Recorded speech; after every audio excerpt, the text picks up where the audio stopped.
एक बार एक तालाब पर चुड़ैल का साया था। वो चुड़ैल अक्सर उस तालाब के पास आने जाने वालों को मार डाला करती थी। उसी तालाब के पास एक गांव में मदन नाम का एक कुम्हार रहता था। वो बहुत ही सुंदर मिट्टी के बर्तन बनाता था, लेकिन उसे इन बर्तनों को बेचकर भी इतने पैसे नहीं मिलते थे कि वो एक अच्छा जीवन जी सके। इसलिए वो अक्सर दुखी रहा करता था। एक दिन उसका एक दोस्त शामू उसकी दुकान पर आता है। और भाई मदन, क्या हाल चाल है? अरे बहुत परेशान लग रहे हो, क्या हुआ? अब शामू भाई क्या बताऊं और क्या छुपाऊं, वही रोज रोज की झिक झिक। तुम्हारी भाभी रोज बोलती है कि पैसे लाओ पैसे लाओ। अब क्या करूं इन मिट्टी के बर्तनों का, कोई नहीं खरीदता तो मैं तो परेशान हो गया हूँ। समझ नहीं आता क्या करूं, कहाँ से लाऊं पैसे। तो ये बात है। अरे दुखी क्यों होते हो? अगर अभी इस धंधे से पैसे नहीं आ रहे तो धंधा बदल लो, समझा नहीं? अरे भाई कुछ और बना लो। सुना है शहर में मिट्टी के खिलौनों की काफी डिमांड है, वही बना लो। ऐसा कहकर शामू वहाँ से चला जाता है, लेकिन उसकी बात मदन के दिमाग में घर कर जाती है। ये शामू बात तो पते की करता है। चलो आज से मिट्टी के खिलौने ही बनाता हूँ। उसके बाद मदन खिलौने बनाने के लिए मिट्टी लेने एक तालाब के पास जाता है और मिट्टी लेने लगता है, लेकिन उसे पता नहीं होता कि उस तालाब में एक चुड़ैल का साया है।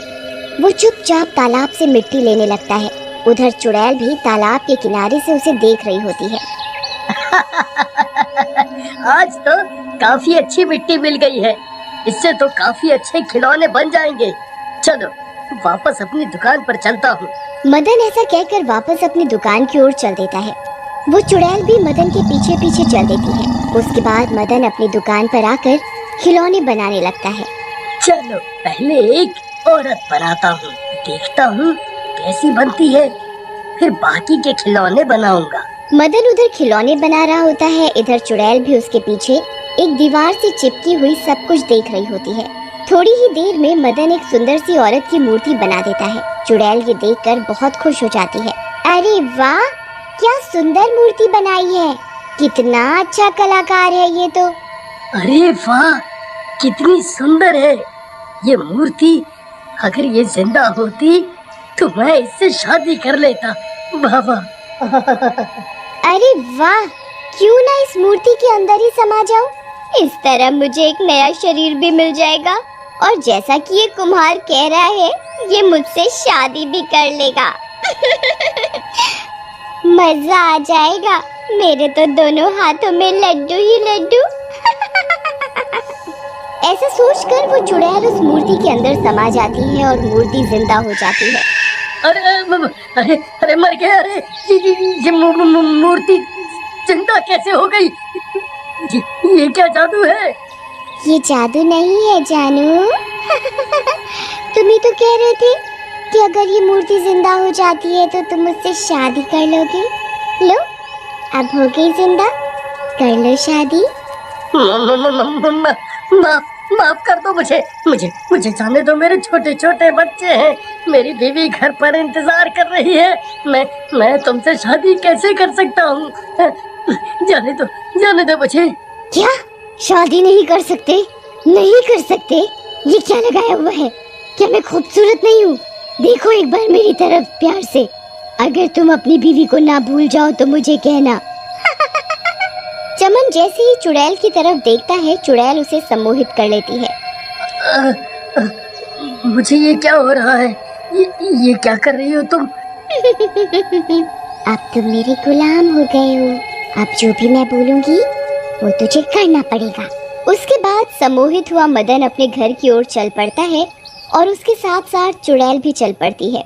घर पहुंचते ही मदन की बीवी सीमा उस पर गुस्से में टूट पड़ती है। क्या उखाड़ कर आए हो आज? लाओ कुछ पैसे वैसे हैं तो। आते तो रोज ऐसे लेट हो जैसे पैसों का अंबार लगा दोगे। हाय रे मेरी फूटी किस्मत। और ये क्या, मिट्टी की औरत बना कर लाए हो? फेंको इसे घर के बाहर। पता नहीं क्या कूड़ा कबाड़ा उठा कर ले आते हो, कबाड़ी की तरह। इस बात पर मदन को गुस्सा आ जाता है। ए औरत, बहुत देर से तेरी बकवास सुने जा रहा हूँ।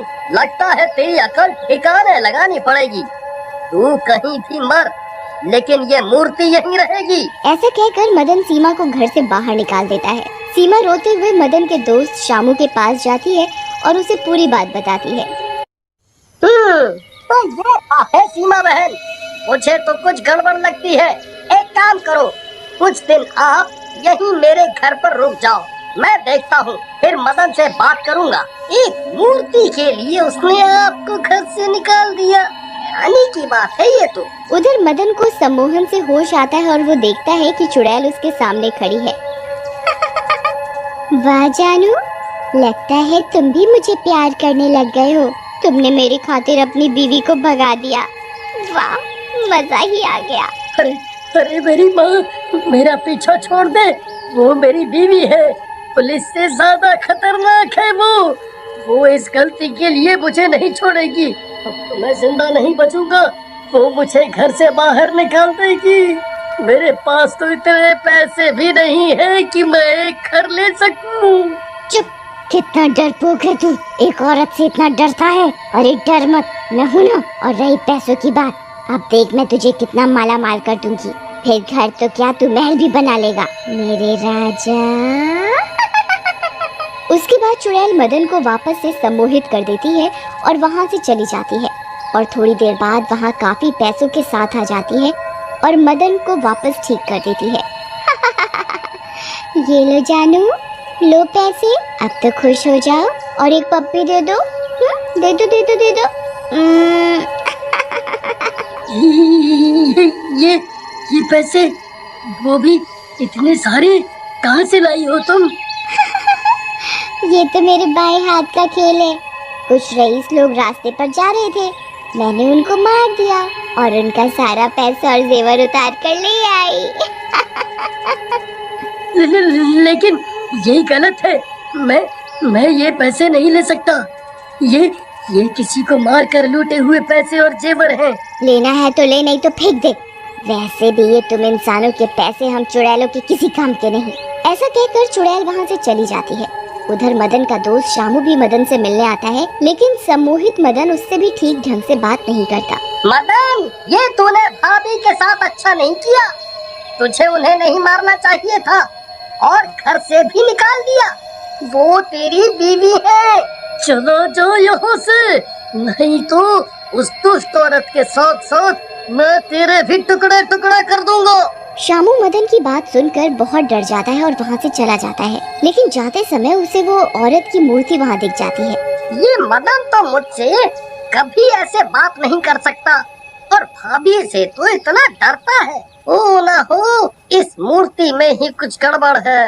आज रात को इसके घर पर ही छुप कर देखता हूँ। और उसके बाद शामू मदन के घर के बाहर छिप जाता है। रात होते ही चुड़ैल उस मूर्ति से बाहर निकलती है और बाहर चली आती है।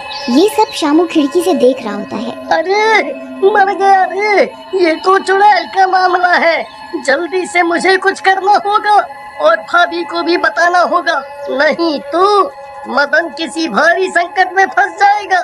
फिर चुड़ैल आकर मूर्ति में चली जाती है और मदन को सम्मोहित करके अपने साथ ले जाती है और बाहर जा रहे दो आदमियों को मार डालती है। ऐसे तो काबू में नहीं आ रहा, क्यों ना इसे भी अपनी बिरादरी में शामिल कर लिया जाए। आओ मदन, चलो इन दोनों का मांस खाते हैं। नहीं, ये मैं नहीं कर सकता। मैं इंसान होकर इंसान का मांस कैसे खा सकता हूँ? नहीं, ये ठीक नहीं है। जैसे मैं खा रही हूँ वैसे ही तुम्हें भी खाना है, और अब वैसे भी तुम इंसान कहाँ रहे, अब तो तुम मेरे गुलाम हो गए हो।